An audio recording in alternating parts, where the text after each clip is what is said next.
Salut et bienvenue dans les recettes électriques. Pour ce 3e test de module, on va mettre les doigts sur le Beats de Mutable Instruments. Alors le Beats, qu'est-ce que c'est ?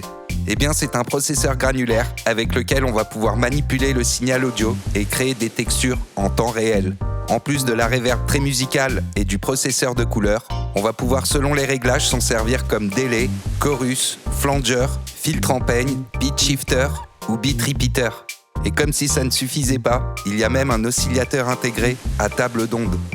Au niveau de la construction, comme dit dans le test précédent avec le Blades, les potentiomètres ont un très bon juste milieu entre souplesse et dureté. Ils n'ont aucun jeu et sont très agréables à manipuler. La connectique est top et je trouve le design toujours très élégant. Il fait 18 HP et 2,5 cm de profondeur. Il consomme 100 mAh sur le plus 12 volts et 10 mAh sur le moins 12 volts. Même si le concept reste le même que le Cloud, le Beats a été entièrement redesigné, du software au hardware, et il y a pas mal de nouveautés par rapport à son prédécesseur. On va cette fois-ci plus s'attarder sur les possibilités sonores que sur les détails techniques. De mon point de vue, c'est l'ensemble de toutes les fonctions qui font de lui un module vraiment étonnant et mystérieux. Je pense que la meilleure façon de vous le présenter, c'est de faire ça sous un angle plus musical. L'important dans cette session est de s'amuser et de vous montrer au mieux ce qu'on peut faire avec. Mais avant de démarrer, voyons rapidement son fonctionnement. On a ici les entrées et sorties stéréo, avec détection et ajustement automatique du niveau sonore. Mais on peut bien sûr faire ça manuellement. Il y a aussi une détection automatique avec le câblage pour les applications en mono ou stéréo. On a ici le processeur de couleurs avec 4 qualités d'enregistrement différentes. Selon le mode et l'application, le temps d'enregistrement va de 4 secondes à 32 secondes. La couleur de la reverb change aussi selon les modes. On peut générer des grains avec le SID de 3 façons différentes. En 1, déclencher soit manuellement avec le bouton, soit par son entrée gate. En 2, générer en continu avec une vitesse périodique pour la densité réglée vers la gauche ou en aléatoire pour la densité réglée vers la droite. Et en 3, synchroniser à une horloge avec des divisions pour la densité réglée vers la gauche et de l'aléatoire pour la densité réglée vers la droite. Ici le freeze, qu'on peut déclencher soit manuellement avec le bouton, soit par son entrée gate. Il désactive l'enregistrement du signal audio entrant dans la mémoire tampon. S'il n'est pas déclenché, le Beats enregistre en continu. On a ensuite 4 paramètres pour les grains. Time, pour la position temporelle de la mémoire tampon. Size, pour la durée du grain, et cela va de 30 millisecondes à 4 secondes. La lecture peut aller en avant et en arrière. Shape, avec 4 formes d'onde en morphing pour l'enveloppe des grains. Et le pitch pour la hauteur de note, avec un suivi d'1 volt par octave. Ces 4 paramètres sont contrôlables en CV et possèdent chacun un atténu randomizer. Si rien n'est branché dedans, le Beats possède une modulation d'aléatoire intégrée. Si on branche un câble et qu'on envoie une modulation, on va pouvoir s'en servir soit comme d'un atténuateur vers la droite, soit pour moduler l'intensité de la modulation interne vers la gauche. On a ici le feedback, le dry wet et la reverb. Contrôlable ici en CV avec le bouton de sélection et on peut contrôler les 3 paramètres en même temps en maintenant ce bouton et en utilisant les différents atténuateurs pour les envois. Voilà pour les fonctions principales, alors c'est parti pour 10 minutes de Beats sans interruption.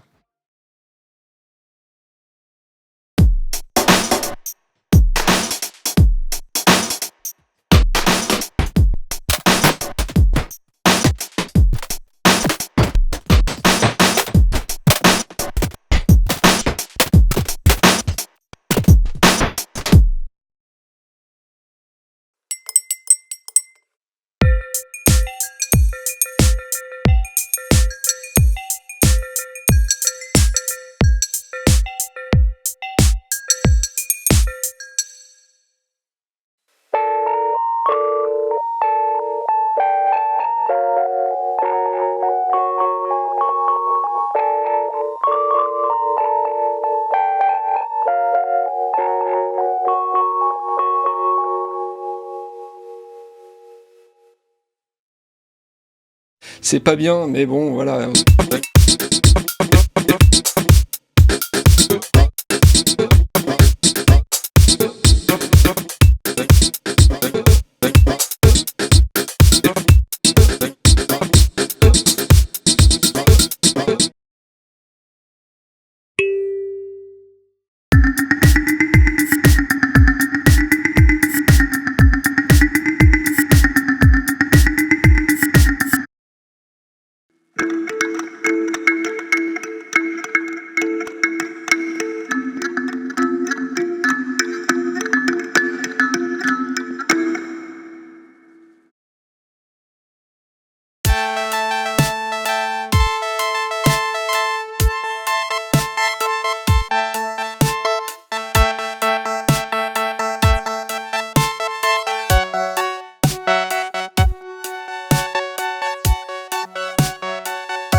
above, you stole my heart.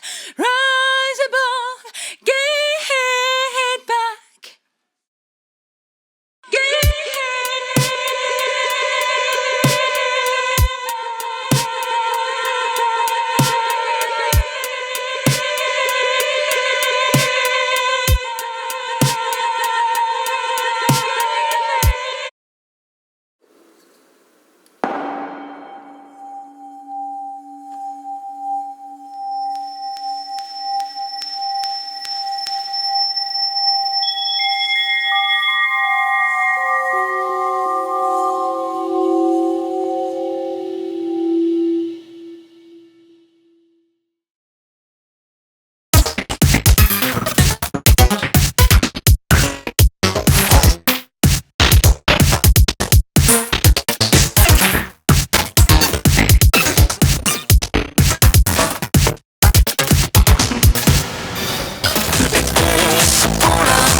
Mean this is philosophy, revenge feel I kinda dig. Not a verse I kinda big, my honest are suck it, suck it.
Ce module était très agréable à tester. Il est créatif et très instinctif. On peut faire de la musique ou du design sonore avec plus ou moins tout et n'importe quoi. Là aussi, on peut dire que ce module peut vraiment servir dans toutes les situations.